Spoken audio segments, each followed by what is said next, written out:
is 4:46 on Monday, March 4th, 2019. This is the regular monthly board meeting of the Augsburg Bridge and Port Authority. Meeting is called to order.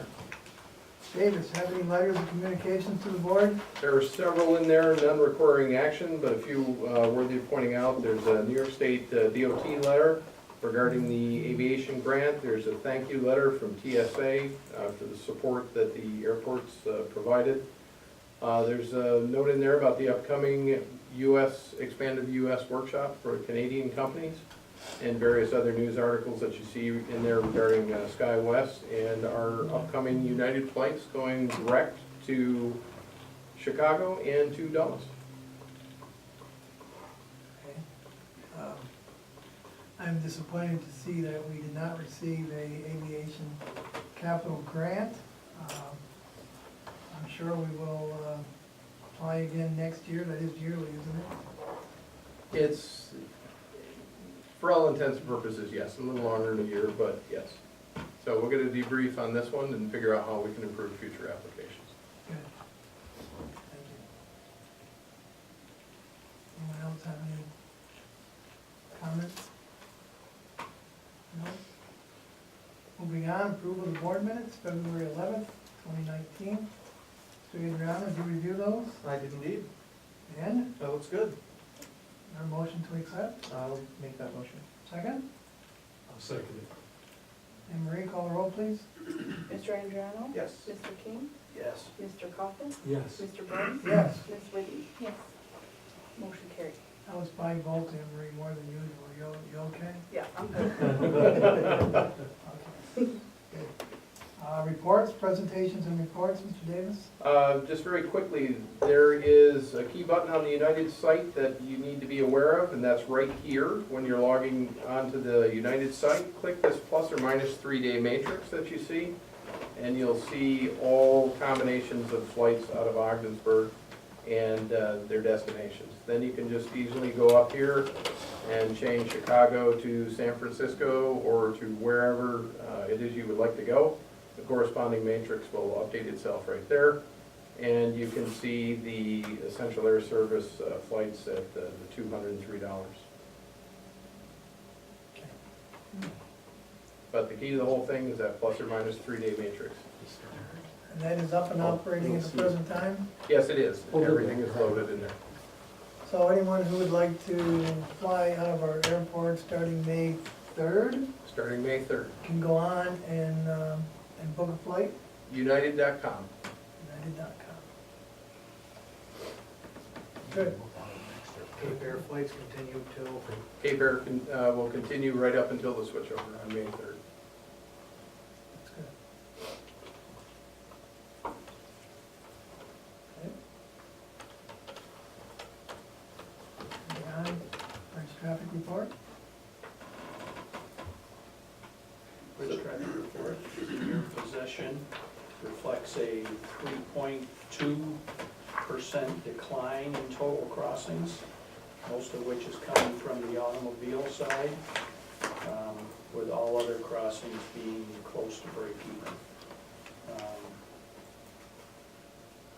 Trend is starting to develop. We've been around a negative 10% each month for the last 4 months. So that's not likely to rebound just in March. I'm assuming the crossings due to the Allegiant flights would be pretty steady that we've had in the past. So the decrease can be attributed to maybe the exchange rate, would you say, John? Yeah, historically, that's what happens. Yeah, once you get below 10 cents, the traffic starts to decrease accordingly. So I think you're at like 31 cents last time I did. And I think the prognosis for the future is for it to continue to decline. Low oil prices. So the bigger the gap there, the less incentive there are for people to come over and shop. Right. See the other crossings is only down, I say only, I don't like it when it's negative, no matter how much it is. But .61, I'm assuming that's mostly truck traffic? Other crossings? is Yeah, that correct? makes up the primary bulk of the all other crossings section there. And just kind of put that in context, going back to passenger vehicles for a minute, when you look at some of the other corresponding bridges, you see everything from down 8%, down 6%, off 10%, off 12%, off 11%, off 5%, off 14%. It's all showing up on the passenger cars.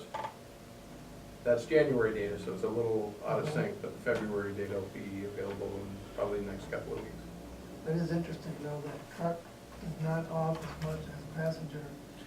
Usually what happens is Canadian companies are more competitive when the exchange rate increases like that. So there's more sales and more trucks coming this way for exports. So that should pick up, although during the last recession, it wasn't as noticeable. But they don't do as much manufacturing up there as they used to. So, but that's generally the trend. Still, that's good to see that that's not as low, and the revenue, I think it's a reflection, even though it's down, it'd be a lot worse if we didn't have that fairly steady truck traffic. Any other questions? Airport activity?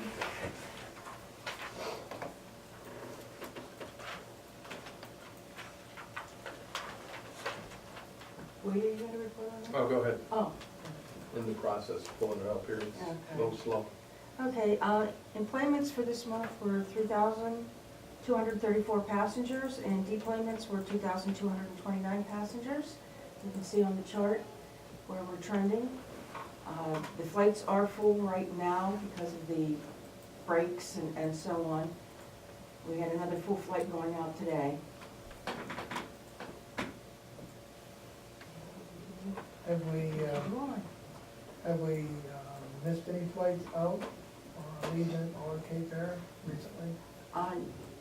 There have been a few mechanicals for Cape Air, and the one storm that did the whole east coast, they canceled all their flights. But the airport's been open and ready, we've not canceled for airport business at all.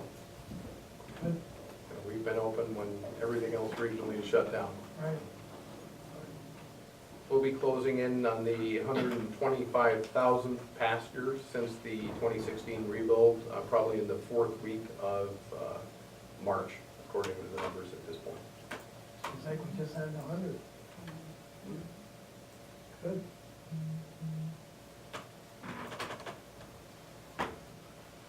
You know, the airport? Port?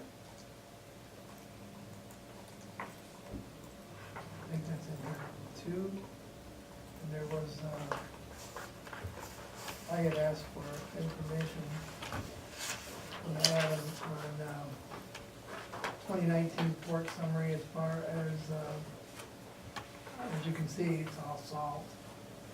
Steve, do we have any salt left? No, we ran out just today.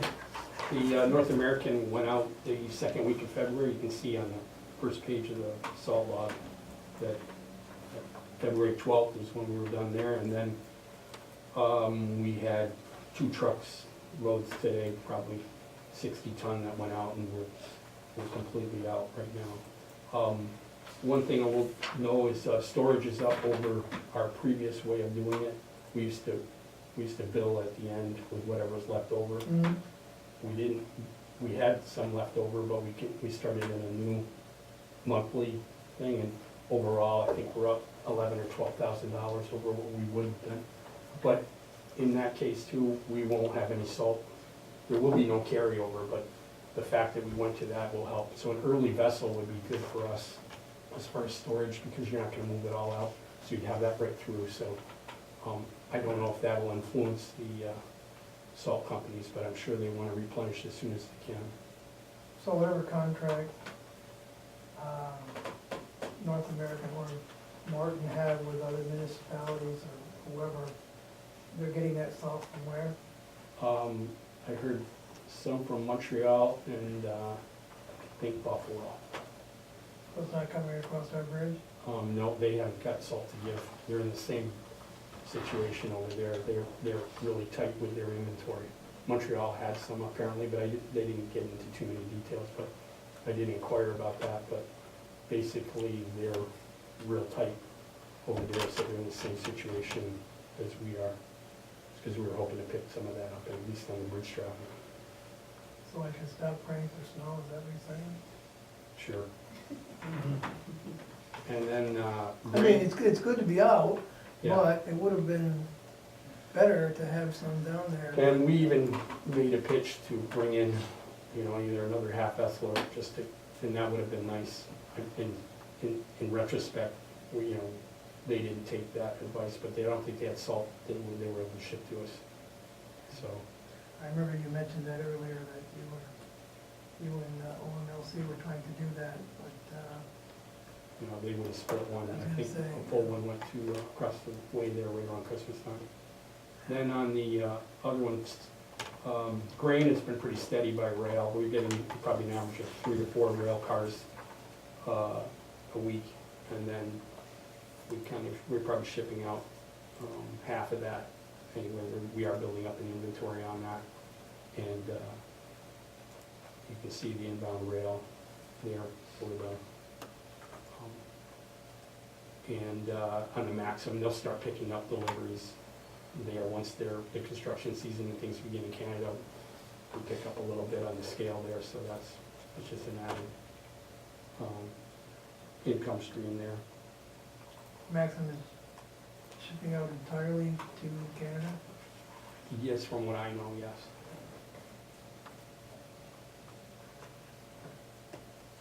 Yeah, you have the dollar amount that, I have a question from OMLC. Yeah, I do. Questions? Just one other positive note, we saw our first stoke plant today. Anything you want to go into about that, or? Yeah, we were asked to price stevedore rates for actually windmill blades, roughly 24, and that's for the first vessel. When they get like that, and they haven't nominated a ship yet, but it sounds like they may be loading here pretty soon, so we may have work in April or May. Just by generally when you get some of the shipping companies asking for more detailed pricing on them, so, especially on the stevedore side. Good.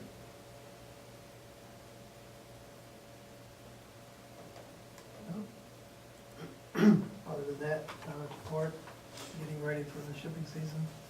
Yes, we've got a couple of interested parties, and it's just on the grain side. They haven't committed yet, but there's one that's looking to do a value-added thing to it's a different model, and we're just trying to work with them, and hopefully, maybe it'll work with that, but they have visited 3 times so far. We just visited with them today, and they brought in another, I believe it's a partner. I guess there's a lot, there are co-ops and things, well, they've got another partner from Wisconsin that was interested in, came by, didn't make any commitments, but we're farther down the road than we thought, so. Good. Good. Thank you. Anybody else? No? Income expense report, Jim?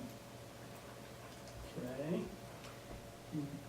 Focus on the narrative, it's on the front page of the report. The revenues, I guess I would say, are sluggish. Always are with the bridge, always are with the port. In the airport, due to, I think, the scheduling of Allegiant, they did a lot of their flights on weekends. We weren't as high as we projected for January. Now, that seems to be the opposite in February and March, and most likely April. But fly on the weekends don't park. People that fly during the week do park, or many of them do. So that's why the numbers reflect a little low, a little below projections.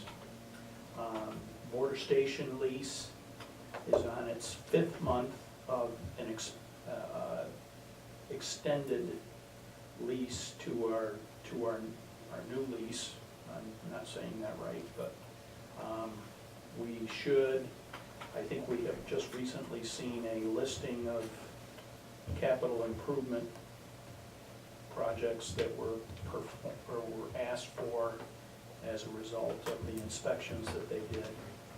And I think Steve and John and Finance and Wade are going through those one by one to see what and when and how we need to accomplish all those. Isn't part of the new contract deal with setting aside a part of some money to do that whenever something happens over there? We should be able to. In the wintertime, we struggle to do that.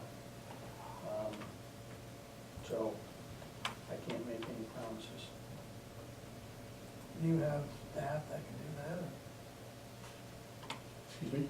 do you have staff that can do that? On the things that we're required to do, yeah, probably, I would say 2/3 of those are just things that we get time and, money, not a lot. But there are like a lot of minor cosmetic things, like some concrete's cracked and asphalt needs repair, but nothing major like a new roof or anything like that. But there are some major items that I totally agree would need replacement depending on the age of the building. But I would say 2/3 of the items they listed, when we have time, probably this summer and fall, we'll be able to knock those off. And I've given John kind of a timeline over 3 years of how, not any cost yet, but how we could attack those. Basically minor rehab then? I would say, I don't really disagree with anything, except there's a couple items that they kind of insist that need to be done, but I would say they're code issues, and unless we were doing a major rehab, my viewpoint is that that building was built according to code in 2003. Right. You can't come in and hold me to some new fire regulations and things like that. Now, I don't want to get into, a fight about it. If it's something minor that we can take care of, fine, but if it's, some of them are just all encompassing that, and I have talked with the people that inspected, and we're working on that right now, but I think I have a good argument there, but if it goes the other way, we'll deal with it. Just a quick reminder on this, the new lease agreement will be with Ogden's, Bridge and Port Authority as opposed to the Border Station, allowing us to do away with that entity that's no longer needed. Can we do that relatively quick? No. It's gonna be quick now, which hoops you gotta go through to get it done. Actually, since the border station after this last look back, which is the last time we had money, there's nothing going through it. So you shouldn't have to pay for an audit at zero. Mm. So basically, if it sits there and does nothing, you've lost nothing. But, it's up to you guys. We can put it in the thing. It's never gonna be fast when you're dealing with a couple of state agencies to get permission. Mm. But if you don't have to pay for an audit, it has no expense to it either. That sounds good.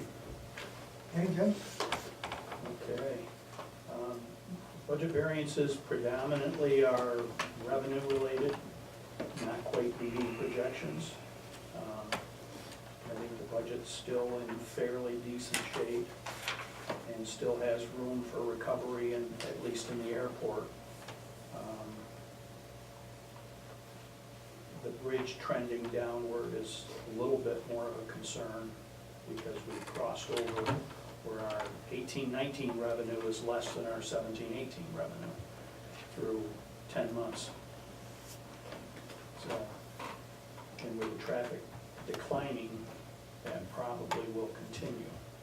To what extent remains to be seen, but it is trending downward. Before we move on, the runway extension grant, $185,000. Yes, that What is, helped that up? that's slated for spring. And we just don't know when it's going to happen. That's our next big unencumbered grant filing that, the paperwork's all in, it's been signed, it's been approved. And I think we're just waiting for the FAA to pull the trigger. This isn't something we had expected at the end of 18, was it? No? No, we did get all that. We did? We did get all that. This was an adjustment or an amendment that McFarland Johnson was able to get approved for the spending in the airport expansion. So, and it'll be good because, the airport expansion left us with about $1 million hole to try to dig out of. And we dug out a couple $100,000 of that. But the 185 will give us a couple $100,000 more. And we're still behind the curve as far as paying our bills. You guys have seen the AP reports, so. Mhm. We should also reach out to the FAA as well and determine what exactly the timing is, if we can, on that, because there's a big difference between March and April, of course, because one's the end of our fiscal year and the other's the beginning of our next. Okay. So any other questions on the financials?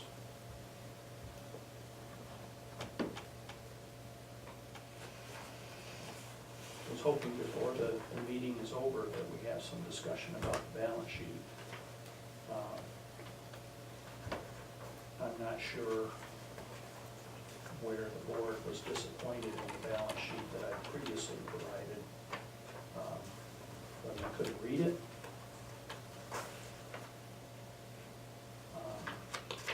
Or what the case was. So I discontinued it for purposes of your meetings. Here I am looking for it. We can also Did I wait miss it? until we have a finance committee meeting to discuss that information. Comment? Didn't have a problem with the balance sheet, except that I want to Dr. make Spurgeon, sure that's that right, the but this is information separate. and data that we receive is current enough to be meaningful. The format, Balance sheet's always a snapshot at the end of That's the right. month that you're looking at. And so I would defer in case there's someone else who has a question about the format of the presentation. yeah, I didn't know if the fact that we put it through the scanner a couple times before you get it, it was hard to read, or very difficult to read, or there was questions about the line items that are in there. I don't remember, actually, other than Chris's comment on. I think what we wanted was more up-to-date information. Yeah. And then, at least for me, who's newer, it was harder to follow what was really going on. And I know one of the things that was troublesome last time is the text being that red and green combination. Oh, Was particularly difficult. I know from the executive director point of view, I'd like to see the balance sheet each month in the financial reports. Can we take this one offline, address it in the finance committee, and get it back online for the board reports for the following month? Sounds fine. yep. Anybody else have any questions for Jim? Nope, let's move on. Building occupancy report, John? Yeah, we're about 83% in Commerce Park, about 30,000 square feet available to rent in 2 or 3 different areas. 100% in this building, 3% at the port, and 95% at the airport. I'm working with a couple of existing tenants who are interested and have a need to expand. Those projects continue. Working with Cargill on a lease agreement for the port. They're our third salt customer, so I'm trying to get it in place so that all All three have the same rates and that they're all set to bid when the quotes come out this summer. I'm working on GSA negotiations. We have a prospect with some offices, 4 or 5 offices for a public entity who's looking for space. Steve mentioned about the turbines. Still optimistic about wood pellets. That's about it. So we, one time we had, what, 19,000 available. I think with last month's report, there were 1 or 2 that were moving out of the park, is that right? Their last day was last Thursday. They moved to other location in Ogdensburg. And the agreement that we had at the last board meeting fell through, be due to licensing issues. He was apparently told one thing, and then when he went to apply for the license, there were different requirements that he wasn't aware of. So that's unfortunate. Yeah. But it's a good place, it's good space to rent, and just keep pushing it, get our expand to the US workshop coming up. We'll show that space when those folks are here, hopefully we'll have a good turnout, they'll have marketing to do in the meantime. When is that? May 7th. Yep. Yep. We usually get 50, 60 people that attend. So, and that's actually where one of our larger tenants, Connexus in Building 11, that was a direct result of advertising for that event that they attended. And we were lucky enough to secure them as a tenant. It's actually led to 2 or 3 different tenants, so it's good advertising. When you can bring them here and show them the space versus going up there and having a conversation, it's always better. Absolutely.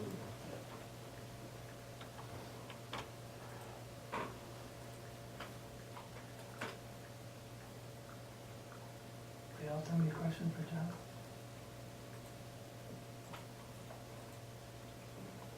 Nope. Let's move on. Unfinished business.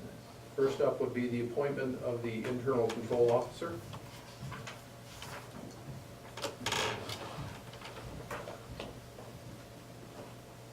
I wonder whether this needs to be on the agenda. It seems to me as if it's a dead issue. It's been a pretty beaten up issue. Keep kicking the can Yeah, down the I road, know. Chris. Maybe it is dead by now, I don't. Well, you can't get a majority to pick CFO, we don't have the money to do an independent. So basically, you're gonna have to wait and see what the state does, if they do anything. They haven't done anything for all the years I've been here. I think we have to impress upon our auditors, say, you know, you look at this, when I read those audit letters, they're gonna do how our internal controls work. I mean, in light of, if our internal controls are working, that's the best you got for offering. If the state comes in and questions why you don't have another person for $200,000+ you don't have. It's not just one person, that one person's gonna need somebody to work with them, so you got 2 people for sure. Plus, you know. And then as Wade, I think, mentioned in one of our meetings, when you're a state employee, more so even than federal, your benefits are close to almost 50% of what you're paying in salary. So basically, you know, you got $150,000 salary, then you got about $75,000 in benefit package. I mean, how do you get around that? I want to make a motion to postpone this indefinitely. I thought you were gonna make a motion to disappear. Well, this might do it. There's a second to that motion? I'll second that. Okay. Any further discussion? Just one point to add regarding compliance audits. There are a series of compliance audits that have been management initiated, and I've copied in the chairman of the finance committee and also the chairman of the board on those for reports to the various committees. And I would just comment that I've reviewed what I could find about the kind of tasks that a compliance officer does. And I think it's very clear that the members of the board can't serve that function. And we can try to be very responsible board members and responsible as members of the finance committee, but it's not the same thing. And that the steps to establish particular compliance reviews and audits sounds very constructive in terms of being as responsible as we can. But I think that just is worth noting, that the board can't do this, it's not gonna happen. Because it's such a demanding task. I think it needs to be reviewed by the finance committee and further discussed and see what we end up with. Yep. Megan, I don't know if you had a chance to see all that in the last couple of meetings where we've been going with this, but we've all had concerns about, well, it doesn't look like we could have an internal control officer. We would like more oversight by the board, realizing that we all have other things that tears us away from the authority, but we would like to do more than we have done. Chris has stepped forward and offered, I think, to meet more frequently and provide more oversight as much as we can. And I think that's a good step in the right Yeah, direction. I think that's great, and I appreciate you doing that, I know it's a lot. But he doesn't do anything else, so. That's right. Yeah, sure. Yeah, In all of your spare time. Yeah. Chris, Sam builds you up, then he pulls the rug out. No further discussion, call the roll, please. Anne Marie? Mr. King, and this is the motion to postpone indefinitely, Yes. or? Okay. Yes. Mr. King, Yes. Mr. Coffin, Yes. Mr. Burns? Yes. Ms. Whitten, Yes. Mr. Andriano? Yes. Motion carried. Unfinished business items 2 and 3 are related. I recommend pulling both of them. Primary reason is installation costs came back at $46,000. Between the two, it totals $65,000, and I would recommend that's something that we do not want to pursue at this time. Did we table that last meeting? The first part you did, yes. Number 2, Number 2, yes. so we don't need to do anything, it's still been tabled. Number Yep. 3, Number 3 was the information that we were waiting on. The vendor responded. was there actually a item on the agenda last meeting for that, and we didn't table that? It was part of the other agenda, but we didn't know the cost. Okay. So that's why it was kind of tabled, kind of not at the same time. So as is there a they're motion to related. table number 3, installation of an aeration system for the pork grain bins? So moved. Second, Second. any discussion? Anne Marie, call the roll to table? Mr. Coffin, Yes. Mr. Burns? Yes. Ms. Whitten, Yes. Mr. Andriano? Yes. Mr. King? Yes. And number 4? Motion carried. Thank you, Anne Marie. Number 4 was tabled last time. That was approval of a lease agreement with J.E. Sullivan and Sons Incorporated. There was a typo in the lease agreement where it should have said $315 per month. That was corrected. We do have a signed copy on hand now. Good. And they're doing very well? Yes, Yes. doing acceptable. Nothing like a direct sub. Must have been a little parking myself. Is there a motion to approve?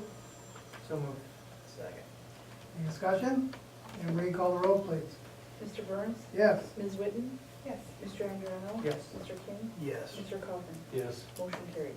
On the business items? Under the business items, the first item up is General Administration Item A1. This is a ratification of a use permit for St. Lawrence County Snowmobile Association and St. Lawrence County Trails. The Senator's office reached out to us a while ago, and I apologize, I can't load it up here, requesting access, so I went ahead and granted the access, and now I need ratification of the use permit, because use permits, the first time they come before the board, they need to be approved or ratified. After that, it's just simply an administrative thing. And we have proof of the appropriate insurance coverage. Anne Marie? They have not sent that in yet, or the use permit actually. They haven't signed it So this is in fact an approval then, not a ratification. So without that insurance coverage, even though we approve this today, and it doesn't happen, That's correct. Until the i's are dotted and t's are crossed, the use permit is not granted. Correct. Okay. This is It's for conditioned, trails it's conditioned upon. insurance. Snowmobile trail access. right, this one on you- our property. Yes, And it's only for this one, correct? correct. They apply every year though. When they'll apply every year, we won't have to go through this process. The insurance will continue. Is it the upcoming one or this one? This one, like right now. Oh, okay. Don't have much time left, Hence the Go rush. ahead. since I'm not praying for snow anymore. That's right. Have they used it before, Unofficially. Informally, yes. Formally, no. and we haven't had any issues? We've not. We've also looped the city in on this as well, because the city puts their snow over on that one section as well. We don't want to have conflict of plow and equipment. Okay. Really, the insurance won't have much to do with protection anyway. If somebody's off the trail, wants, and has accident, and wants to sue you, they still can sue you. Well, I've seen it firsthand. Your insurance,